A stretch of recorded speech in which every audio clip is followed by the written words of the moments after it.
क्या आपने कभी बहरी जहाज़ों को शिप्स को पहाड़ के ऊपर चढ़ते देखा है?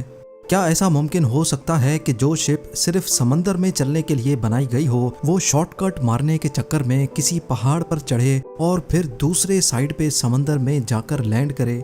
सुनने में तो शायद ये इम्पॉसिबल लगता हो, लेकिन असल में ये मुमकिन भी है और हकीकत में ऐसा होता भी है।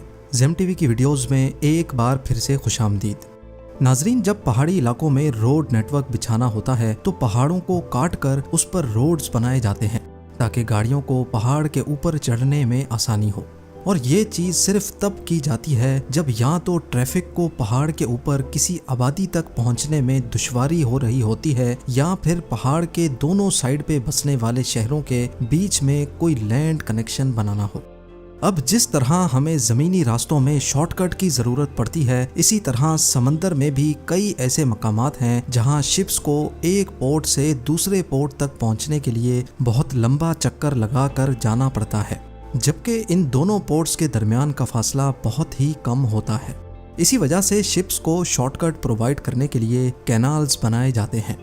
करीब 160 साल पहले तक चाइना से निकलने वाली शिप्स को यूरोप तक पहुंचने के लिए साउथ चाइना सी से होते हुए बे ऑफ बंगाल, फिर इंडियन ओशन से होते हुए मेडागास्कर और ये पूरा कॉन्टिनेंट बाईपास करके यूरोप तक पहुंचना पड़ता था। ये पूरा सफ़र 24,000 किलोमीटर लंबा था, जिसमें वक्त भी ज़्यादा लगता था और जाहिर है पैसा भी। इस सफ़र को कम करने के लिए शिप्स के पास दूसरा ऑप्शन भी होता था, लेकिन वो रास्ता ईस्ट चाइना सी से होता हुआ रशिया को बाईपास करके ईस्ट साइबेरियन सी से गुजरता था। कंपैरिजन किया जाए तो ये रास्ता पूरे 11,000 किलोमीटर छोटा था, लेकिन उसके बावजूद भी शिप्स ईस्ट चाइना सी का रास्ता अवॉइड करती थी। इस रास्ते में मसला ये था कि साल में कई महीनों तक यहाँ समंदर में बर्फ जमी रहती है और बर्फानी तोते एक ऐसी चीज होती है जिसको शिप्स हर सूरत में अवॉइड करना चाहती हैं। अब इस मसले को हल करने के लिए और समंदर में शॉर्टकट बनाने के लिए ईयर 1859 में सुएज कैनाल बनाया गया।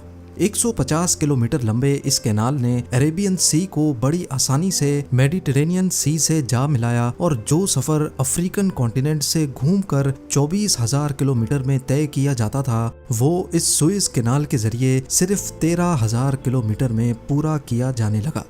सुएज कैनाल की कामयाबी देखकर अमेरिकन शिपिंग कंपनीज को भी इसी किस्म के कैनाल की ज़रूरत महसूस होने लगी, क्योंकि ईस्ट अमेरिका से वेस्ट अमेरिका या फिर वेस्ट अमेरिका से यूरोप जाने के लिए शिप्स को साउथ अमेरिकन कॉन्टिनेंट से घूम कर जाना पड़ता था। लिहाजा नॉर्थ और साउथ अमेरिका को कनेक्ट करने वाला ये लैंड कनेक्शन जहां पनामा मौजूद है, यहाँ भी एक कैनाल बनाने का फैसला किया गया, जिसको आज पूरी दुनिया पनामा कैनाल के नाम से जानती है। लेकिन सुएज की तरह पनामा से कैनाल निकालना कितना कठिन होगा, ये किसी के वहमो गुमान में भी नहीं था। जहां सुएज में कैनाल को खोदना काफी आसान था, क्योंकि वहां की जमीन का लेवल समंदर के लेवल से सिर्फ चंद फीट ही ऊंचा था और वहां की जमीन भी रेतीली हुआ करती थी। वहीं पनामा के कैनाल को खोदना इम्पॉसिबल था और इसकी सबसे बड़ी वजह यहाँ मौजूद ऊंचे ऊंचे पहाड़ और इन पहाड़ों के अंदर ठोस पत्थर थे। यहाँ कैनाल खोदने का मतलब ये था कि 500 मीटर ऊंचे पथरीले पहाड़ों को समंदर के लेवल तक डीप खोदा जाए। आखिरकार ईयर 1876 में ये मुश्किल तरीन चैलेंज एक फ्रेंच कंपनी ने अपने सर ले लिया। कंस्ट्रक्शन वर्कर्स को ना सिर्फ यहाँ पत्थरों को काटना था, बल्कि जंगलात में मौजूद जहरीले और जानलेवा कीड़ों से भी अपनी जान बचानी थी। अभी काम स्टार्ट हुए चंद साल ही गुजरे थे कि मच्छरों के काटने से वर्कर्स में एक अजीब बीमारी फूट पड़ी। ये बीमारी इतनी खतरनाक थी कि एक एक करके वर्कर्स की मौत होने लगी और मामला आखिरकार इस हद तक पहुंच गया कि 5,600 वर्कर्स इस बीमारी की लपेट में आकर अपनी जान से हाथ धो बैठे। फ्रेंच कंपनी बैंकरप्ट हो गई और प्रोजेक्ट को छोड़कर उल्टे पांव भाग निकली।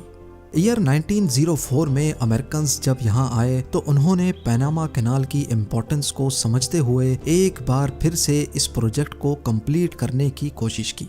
अमेरिकन्स जान चुके थे कि पहाड़ को खोदना एक बहुत ही इम्प्रैक्टिकल और बेवकूफ़ाना सोच है, लिहाजा पहाड़ और सी लेवल का ये फ़र्क पूरा करने के लिए यहाँ एक आर्टिफिशियल लेक बनाई गई, जिसको आज हम गैटून लेक के नाम से जानते हैं।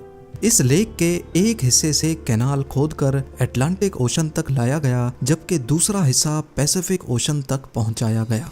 लेकिन सबसे बड़ा मसला अभी भी बाकी था, क्योंकि ये आर्टिफिशियल लेक पहाड़ों के बीच में पानी जमा करके बनाई गई थी। इसी वजह से ये सी लेवल से 85 फीट ऊंची थी। यानी अटलांटिक या पैसिफिक ओशन से शिप्स को इस लेक तक पहुंचाने के लिए 85 फीट की ऊंचाई तक चढ़ाना बहुत जरूरी था। अब आप सोच रहे होंगे कि ये कैसा पागलपन है। आखिर शिप कोई गाड़ी या ट्रक थोड़ी है कि वो किसी पहाड़ पर चढ़ जाएगी। शिप्स को हकीकत में यहाँ चढ़ाया जाता था और फिर वापस उतारा भी जाता था। जी हाँ, इस काम को अंजाम देने के लिए लॉक्स का इस्तेमाल किया गया, जिसको वाटर स्टेयर्स भी कहा जा सकता है। शिप जब पहले स्टेयर या लॉक के करीब पहुंचती है तो लॉक के अंदर के पानी को सी लेवल से मैच करने के लिए ड्रेन किया जाता है। जब पहले लॉक का वाटर लेवल समंदर के लेवल जितना हो जाता है तो लॉक को खोल दिया जाता है और शिप अब पहले लॉक के अंदर चली जाती है। ये काम एक टग बोट या फिर टग ट्रेन की मदद से किया जाता है। शिप जब पहले लॉक में आ जाती है तो पहला लॉक दोबारा बंद कर दिया जाता है। इसी तरह पहले लॉक से दूसरे लॉक तक शिप को ऊपर चढ़ाने के लिए दूसरे लॉक का पानी ड्रेन होकर पहले लॉक में डाला जाता है। जब दोनों लॉक्स का वाटर लेवल बराबर हो जाता है, फिर बीच का गेट ओपन हो जाता है और शिप अब दूसरे लॉक में पहुंच जाती है और इसके साथ ही दूसरे लॉक का गेट दोबारा बंद हो जाता है। इसी तरह लेक का पानी दूसरे लॉक में भरा जाता है और जब सेकंड लॉक का वाटर लेवल गैटून लेक के लेवल से मैच कर जाता है तो फिर तीसरा गेट खोला जाता है और ऐसे शिप गैटून लेक में तैरना शुरू हो जाती है।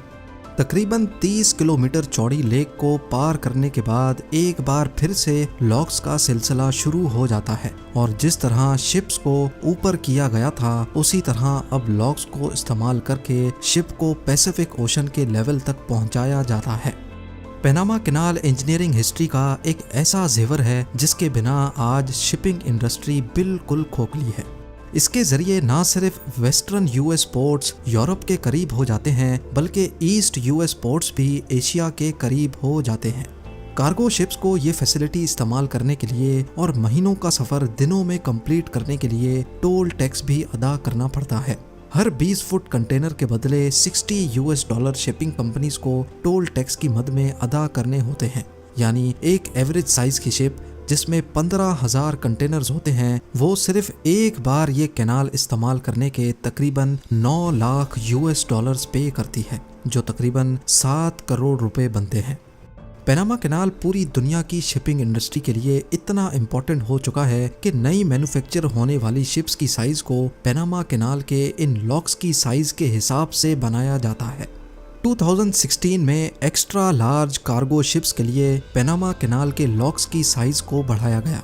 ये चेंज सिर्फ पनामा कैनाल की हद तक ही महदूद नहीं थी, बल्कि न्यू जर्सी स्टेट को $1.7 बिलियन खर्च करके उन तमाम ब्रिजेस की ऊंचाई को भी बढ़ाना पड़ा जहां से इन एक्स्ट्रा लार्ज शिप्स को गुजरना था। ईस्ट यूएस में न्यूयॉर्क पोर्ट, जो कि काफ़ी बिजी पोर्ट है, वहां तक शिप्स को पहुंचने के लिए बेऑन ब्रिज के नीचे से गुजरना पड़ता है और जाहिर है जब पनामा बड़ी शिप्स की साइज को एक्सेप्ट करने लगा तो बेऑन ब्रिज की हाइट को भी बढ़ाना पड़ा।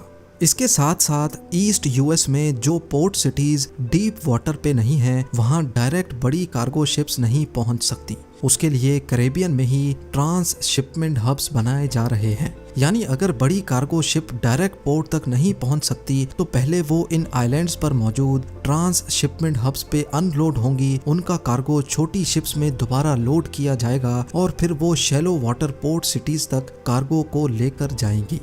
एक तरह से देखा जाए तो पनामा कैनाल पूरी दुनिया के लिए इतना इम्पोर्टेंट हो चुका है कि अगर यहाँ छोटी सी भी गड़बड़ हुई तो इसका नुकसान पूरी दुनिया को कई सालों तक भुगतना पड़ सकता है। इसका अंदाजा आप इस बात से लगा लें कि 2021 में एक कंटेनर शिप सुएज कैनाल में सिर्फ 6 दिन तक फंसी रही थी और इसकी वजह से यहाँ की सारी ट्रैफिक जैम हो गई। 6 दिन के बाद कैनाल को तो क्लियर करवा लिया गया, लेकिन इस हादसे की वजह से शिपिंग इंडस्ट्री को $60 बिलियन यानी 4,680 अरब रुपयों का नुकसान उठाना पड़ा। उम्मीद है जेम टीवी की ये वीडियो भी आप लोग भरपूर लाइक और शेयर करेंगे। आप लोगों के प्यार भरे कमेंट्स का बेहद शुक्रिया। मिलते हैं अगली शानदार वीडियो में।